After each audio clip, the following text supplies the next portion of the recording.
Swayam Prabha. Digital India. Educated India.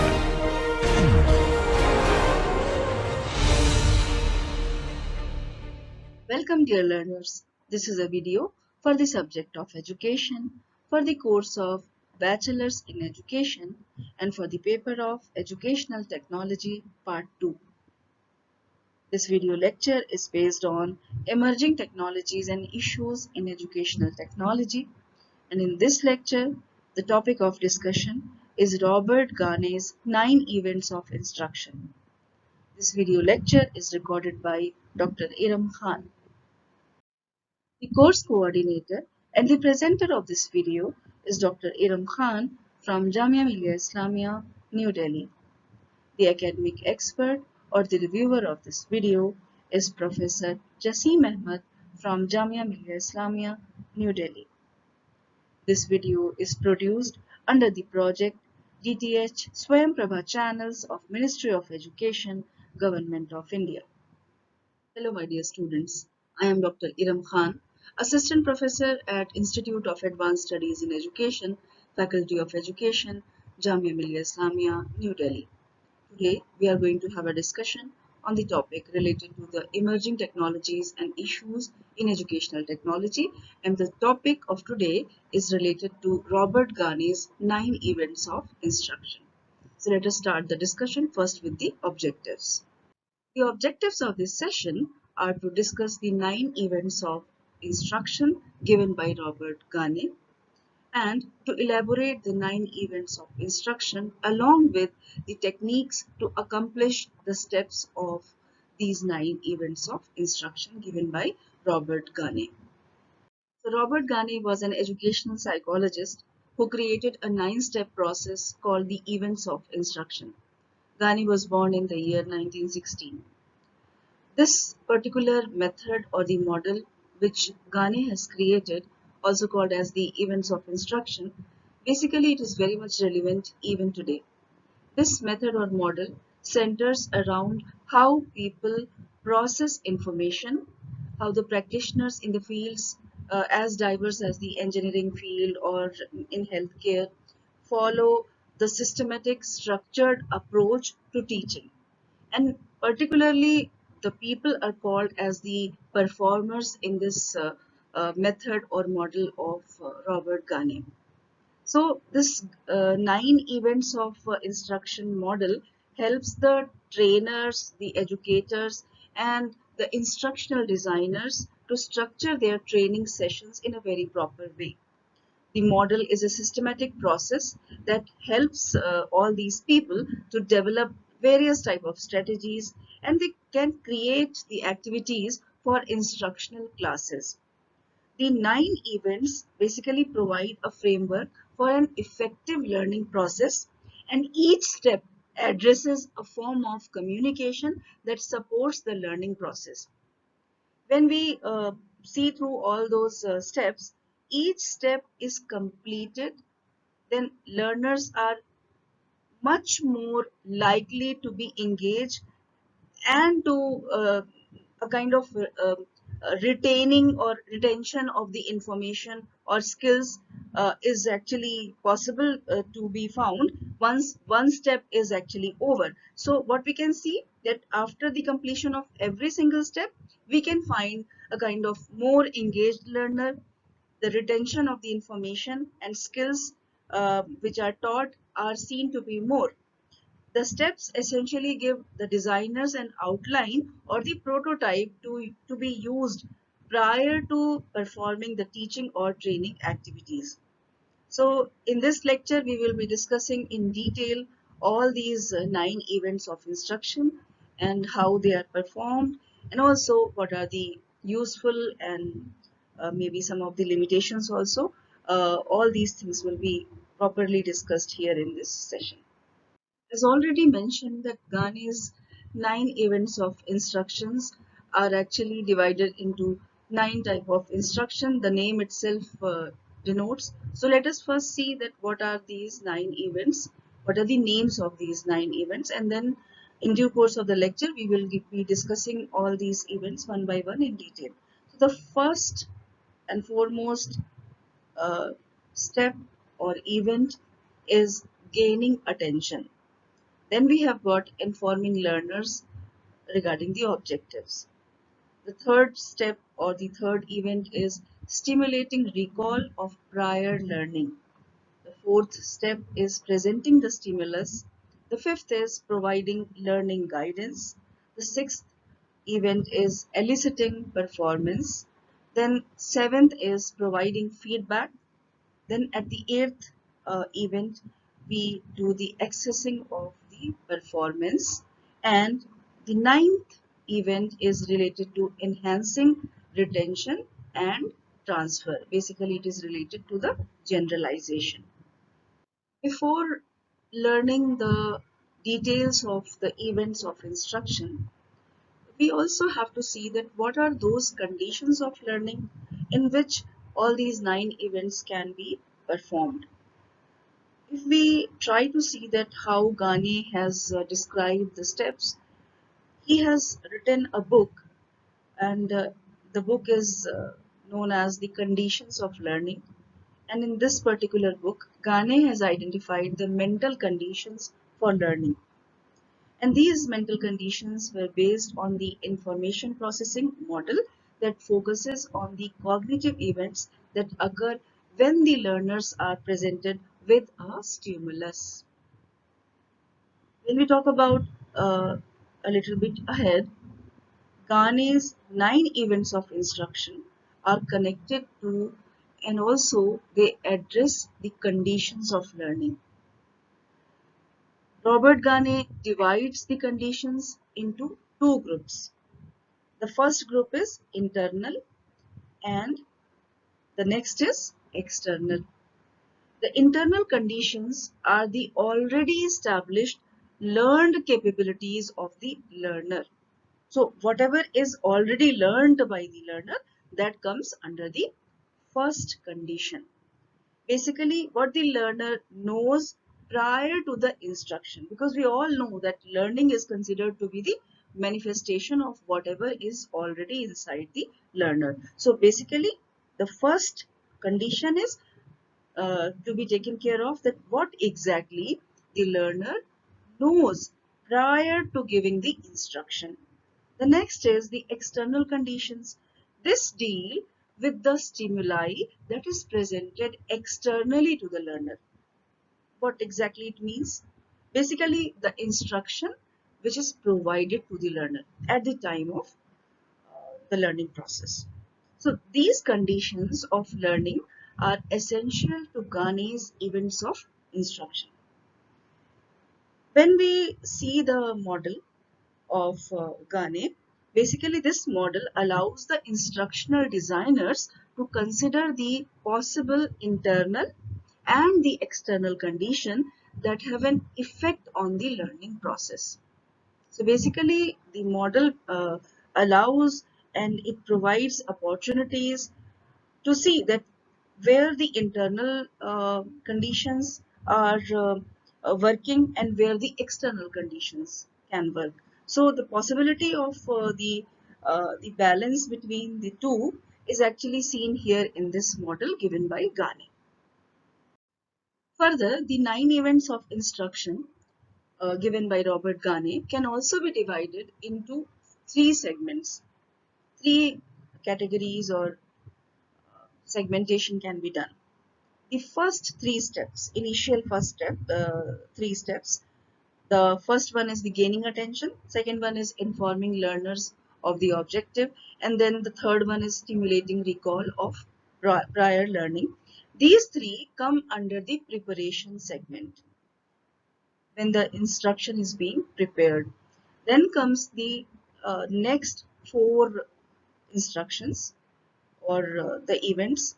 Basically, these 4 steps here, the step number 4, which is presenting the stimulus, then next is providing learning guidance, then eliciting performance, and then the next one, which is providing feedback. These 4 steps come under the segment or the broader category of instruction and practice. And after that, the remaining 2 steps come under the category of assessment and transfer, And these two steps are assessing performance and enhancing retention and transfer. So in this way, we can broadly categorize or divide the 9 events of instruction. So let us try to make an elaborate description of all the events, the 9 events of instruction given by Robert Gagne. And the first event is gaining attention. And this event begins with the learning session. And how? Basically by the means of gaining the attention of the learners. And here we also try to ensure that the learners are motivated enough to learn and participate in the activities by presenting a stimulus to gain their attention. So basically we are, as an instructor, we are always trying to keep the motivation level of the learners up. This can be accomplished by presenting the learners with an introductory activity that engages the learner. It can be anything. So if we are starting with a story or any activity or anything which can be inclining the learners towards us or motivates the learner towards the learning which is going to be imparted, that can be categorized under the category of gaining attention. Let us have a look on those techniques which are used for gaining the learner's attention. So the first technique can be, or the first way in which we can gain the learner's attention can be to stimulate learners with novelty or surprise, or making some sort of activities or things which can surprise the learner. Then we can pose through different type of very kind of active or interesting questions. Then the learners can be answering these questions, and they can also be inclined towards asking questions to the other learners, and the other learners can give answers to the questions asked by their peer group. Then by presenting an intriguing problem, if we pose a problem which is somehow very interesting and they have to solve the problem spontaneously, then also it can be an activity which is used for enhancing the attention. Then presenting a new and interesting situation that can provoke the curiosity of the learners, that can be an important technique to gain the attention. And the presentation of meaningful and relevant challenging tasks in front of the students can also be somehow an effort towards gaining attention. So this is the first step, and the foremost step which is considered, or which is the part of the 9 events of Robert Gagne's events of instruction. So after gaining attention, the second step is regarding the informing of learners related to the objectives.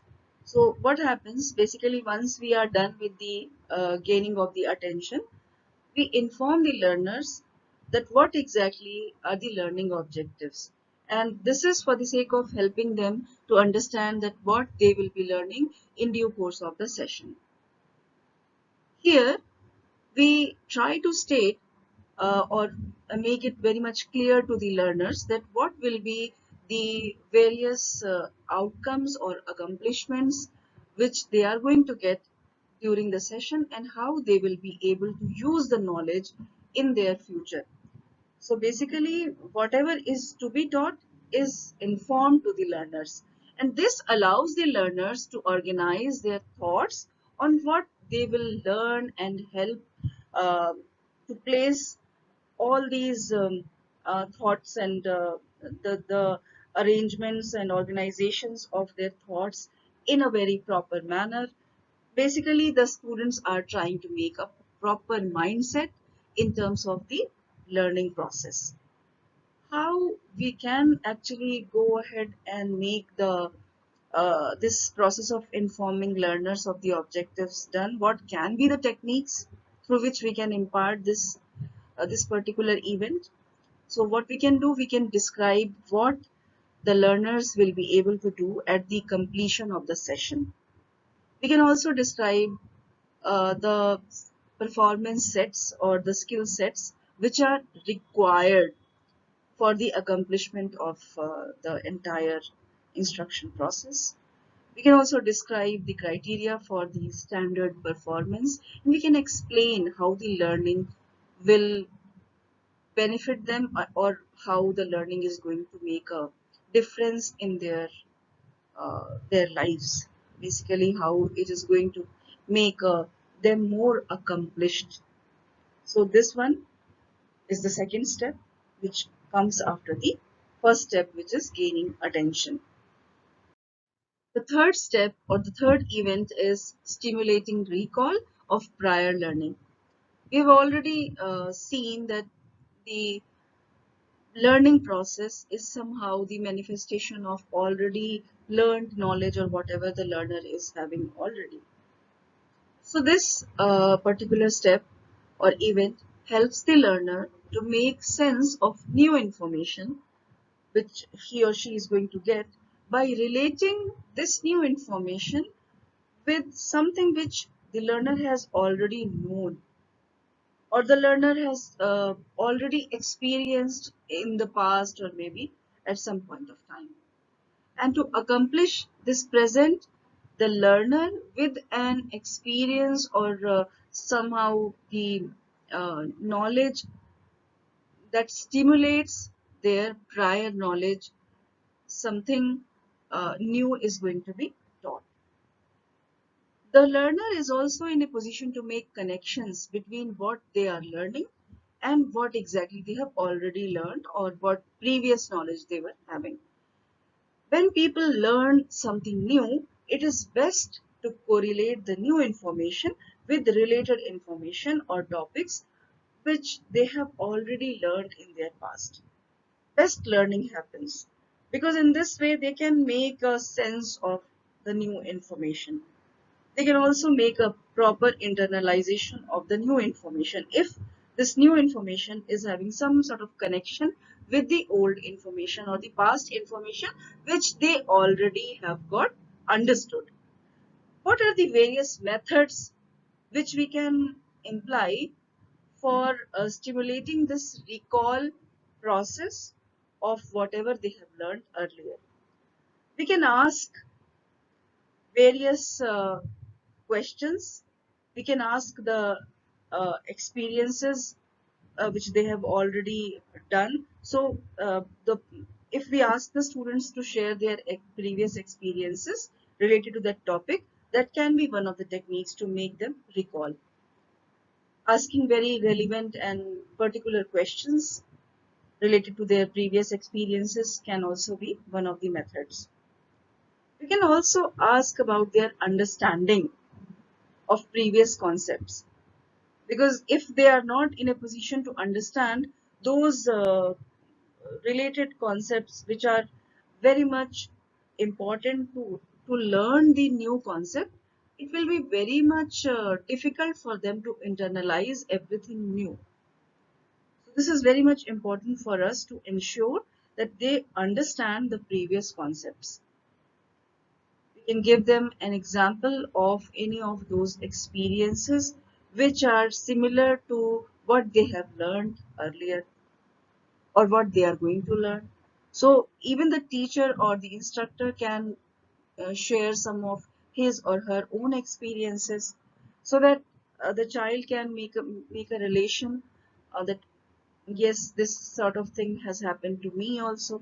So that type of techniques or methodologies can be applied so that the stimulation of this recall process of the prior learning can happen. In the next step, basically we present the stimulus. The presentation of the stimulus is done. Here we present the learner with the new information. And for presenting this new information, we use the learning strategies, the various learning strategies to provide effective and efficient instruction. The entire information or content is organized and divided into meaningful chunks, and uh, then these chunks one by one are presented to the learner. We also provide explanations and these explanations are at times followed by various type of demonstrations, activities, and the strategies which are planned at the time of designing the instruction.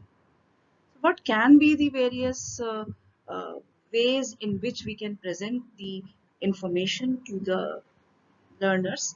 We can organize our information in a logical and easy to understand manner. Then we can make the parts of the information. A lot of analogies or examples can be accumulated so that we can provide these examples for proper understanding. Utilization of multiple delivery methods, because nowadays we can see that the class is now very diverse. We have got various type of learners, and also uh, we can have some hardware also with us in the classroom. So even we can go for videos, some slideshows, demonstrations. There can be video recordings and even the audio recordings, which we popularly called as podcasts. And there can be various type of group works which can be designed. So we can utilize various delivery methods. We can use the variety of resources which can be of multiple types. Multimedia resources can even be used so that the stimulation of the sense organs, various sense organs can be done. There can be graphics, there can be figures, pictures, sound, podcast or a video, or even a text material which can be used as a resource for the um, teaching learning process. As well, we can use variety of approaches. Variety of approaches means we can go for verbal instruction, we can go for a discussion. Active learning can happen when we make a discussion. We can give some cues in the form of a picture or a visual, and then we can ask a lot of things related to this visual cue. This type of approach, the variety of approaches, if we are using all these variety of approaches, this suit the people with different learning styles and learning preferences. Because in case of a diverse classroom, we never know that what exactly will be the best methodology through which I can teach all my learners. There can be a learner who is good with the visual style, or maybe somebody is an auditory learner, somebody is a kinesthetic type of learner. So we are not sure about the way which is best for the learner. So we can make a variety of approaches applied when we actually present the the topic or present the stimulus in front of the learner. The next step is providing learning guidance. Here in this step, we offer the learning guidance by providing coaching or training on how to learn the skill which is being imparted.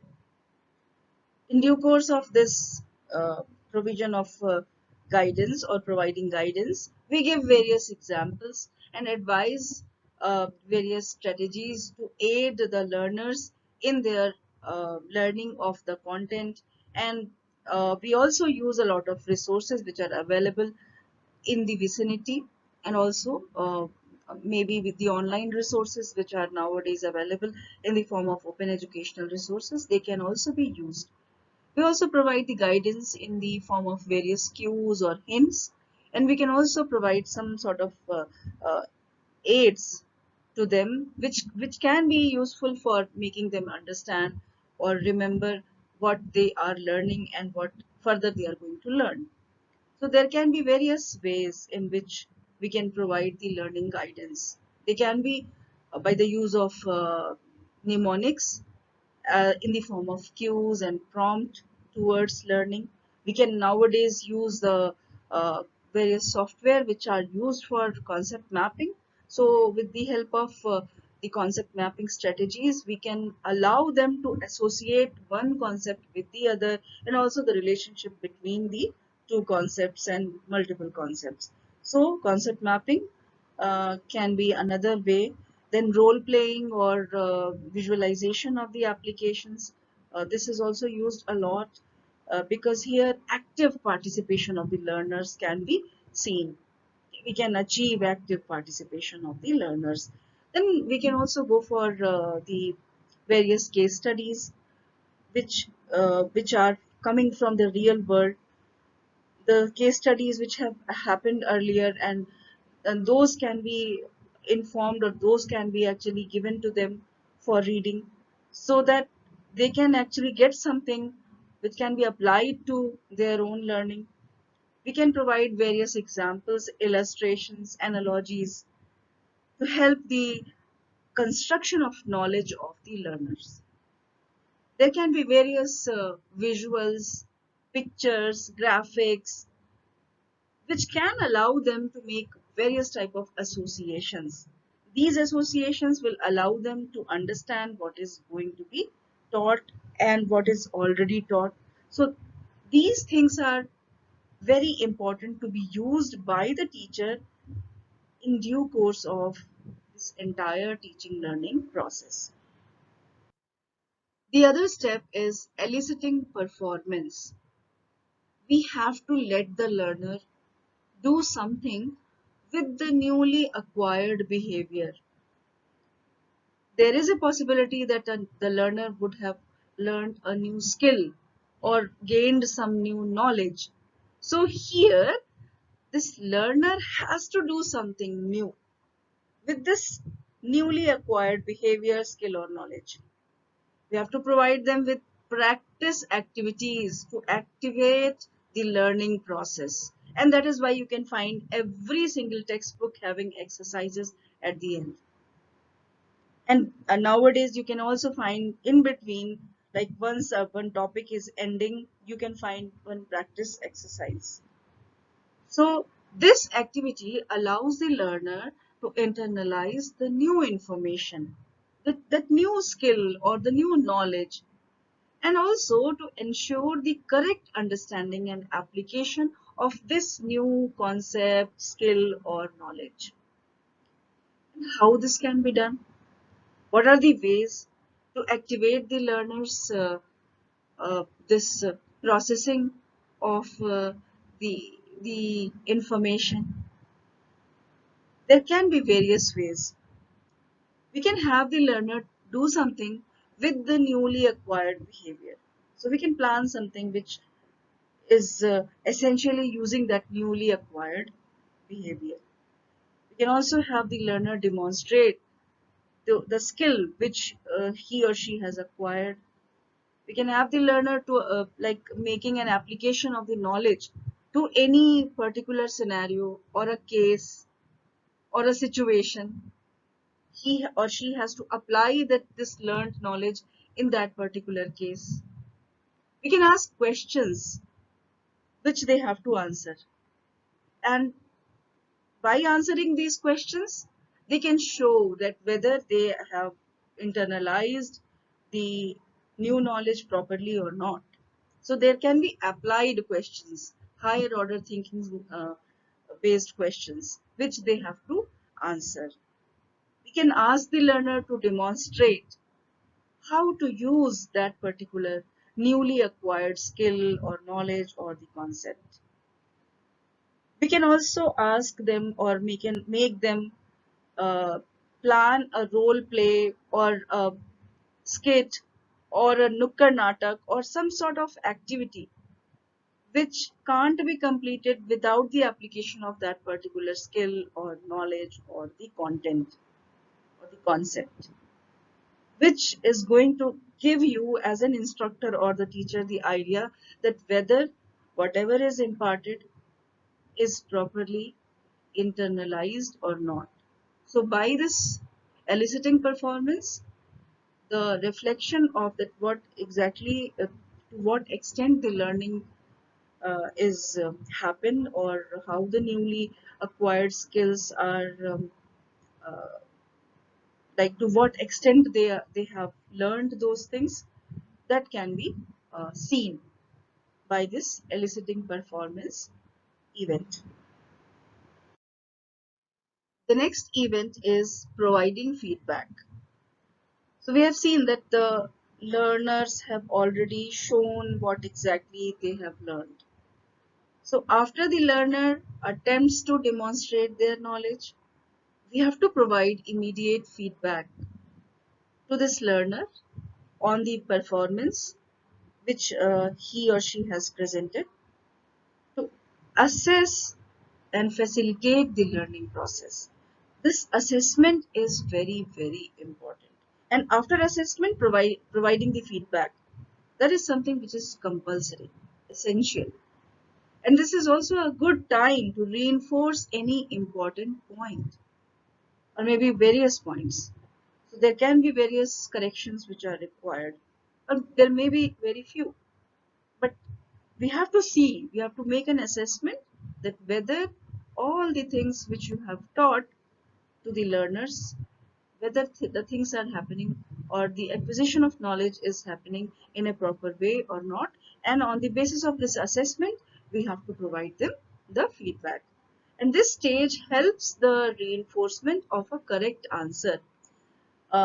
It also gives the guidance uh, to the teacher that to which degree the learner is requiring the corrections in the tasks which are basically taught to him or her. So it also provides a kind of cue to the teacher that what kind of correction is to be done and what exactly is to be given to the learner in the form of the feedback. So then only we can find the learner acquiring the skill or the knowledge in a very proper way. The behavior is uh, properly carved only if the feedback is provided to the learner at the right time and in the right amount, in the right way. What can be the various tips or the various ways in which we can provide them the feedback? Basically, we can be uh, very positive once we are viewing the performance.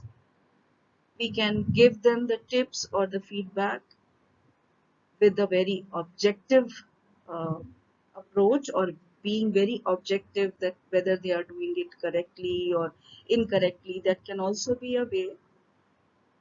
We can also use the first hand observation, and through the that first hand observation we can provide them the feedback. We can deliver the focused and concise feedback on the basis of whatever is observed by us as a teacher, and we can focus on the areas which can be controlled by the student. By making the change in that particular small area, the student can actually control the entire process, and the acquisition of that skill, knowledge, or content is going to become very precise. So we have to be very careful while providing the feedback. The becoming a good teacher requires the ability of providing good feedback, proper feedback to the learners. Now the next step, that is very much related to the earlier step, and this step says that assessing of the performance is to be done. And in order to evaluate the effectiveness of the instructional events, we need to administer a test on the learners so that we can determine that whether the expected learning outcomes which we thought of achieving at the end are, if they are achieved or not. So we need to make a comparison between the entry level behavior, and after some sort of imparting of the instructions, some time is now spent. Now we expect the learner to acquire some level of the skills or knowledge or the attainment of concepts. So what we do, we actually compare the entry level behavior with the behavior of uh, which is after the of those particular time period once the information is imparted. So this performance which is uh, assessed, it should be based on the previously stated objectives. It should be strictly checking that whether the objectives are achieved or not. And there are various methods which can be used for assessing the performance of learning of the learners. It can be through taking a written test, or maybe we can use short questionnaires. We can take a test in which they have to write a short essay or a long essay, or maybe through verbal questioning. And also we can use various pre-formatted measurement tools, or we can even create a tool which is based on the topic which is being taught, and we can use this tool for checking or taking the test. Pre-test and post-test kind of thing can be taken, and this can be used for checking the level of performance of the learners. The last step, or the ninth step, is enhancing retention and transfer. What exactly it means? Basically, as a teacher or as an instructor, we have to give the learner various resources that enhance the retention and transfer of knowledge, so that they are in a position to achieve or internalize the new knowledge and enhance their own expertise. And for doing this, repeated practice with effective feedback can be done, can be given. And this is considered to be the best way. If we provide repeated feedback, we provide a lot of opportunities for practicing, then this can be the best way to ensure that people retain information. And not only retaining information, they can also use this information in an effective way. And what can be the methods for helping the learners to internalize the new knowledge? Basically, these methods can be uh, providing them summarizing or a summary of the content. We can even go for uh, asking them to generate various examples. They can create mind maps or concept maps. This can also help them recall all those things which they have learned, and they can also make a retention of the information if they use uh, to make these concept maps and mind maps. They can also create certain outline of whatever they have learned, a kind of flow chart. They can create various resources or aids, and maybe they can go for creating various type of reference material which is related to the knowledge which is imparted to them. In this way, they will be actively engaged in the learning process. And making them actively engaged is the best way to make them learn something new. So this was the ninth step, and it shows that how the repetition and practice and provision of the active feedback can be the best way to ensure that the people or the students retain the information, and not only retain, they can even use this information in an effective way in their lives. We have seen all the 9 events of instruction given by Gagne. Let us now see that why this uh, theory or this model of Gagne is considered very important, and till date it is considered to be a very useful means of providing instruction or constructing instruction. Gagne's theory basically practices a very systematic, natured approach. It provides a sequence of events and practical applications, and this makes it simple to follow a process to get a desired result.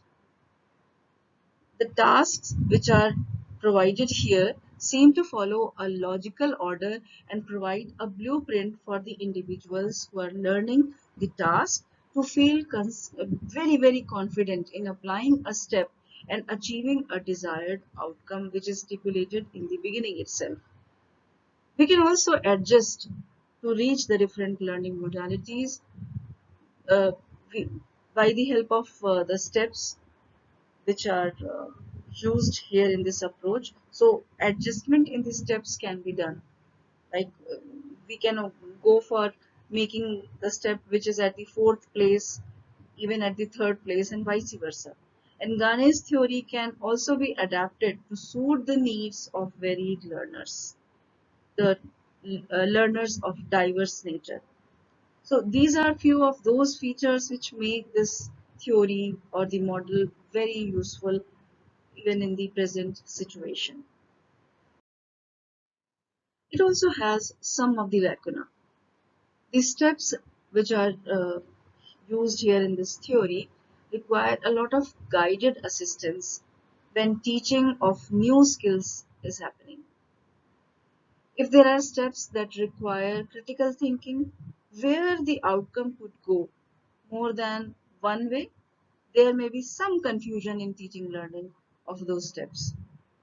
So this is somehow a little uh, kind of lacuna. And there is not a lot of independent or unassisted exploration which can be seen. Always some sort of guidance or the intervention of the teacher or the instructor is required. This can possibly create a learner that is not likely to explore ways of problem solving. And in this way, creating a learner that is very dependent on guided information can be one of the disadvantages, because every time the learner is requiring some sort of guidance from the teacher. Some instructional designers see this approach as a little bit boring and less challenging method of instructional designing, and this is just because very much intervention of the teacher is there. It it is not very much self-guiding. The guidance from outside or the assistance of a teacher is seen instrumental in due course of the conduction of this method. So this is somehow a few of those lacuna which can be seen in this particular method given by Gagne. So we have seen that using Gagne's 9 events of instruction and even the adaptive model, the learners and also the teachers can connect with the students in a way that is suitable to their learning styles in any given circumstance. And in this manner, the students achieve more and more learning outcomes. Optimal achievement of the learning outcomes is done, and they can become true subject matter experts, or the content which they are acquiring can be acquired in the true sense. A very important factor which is related to Gagne's model is its flexibility.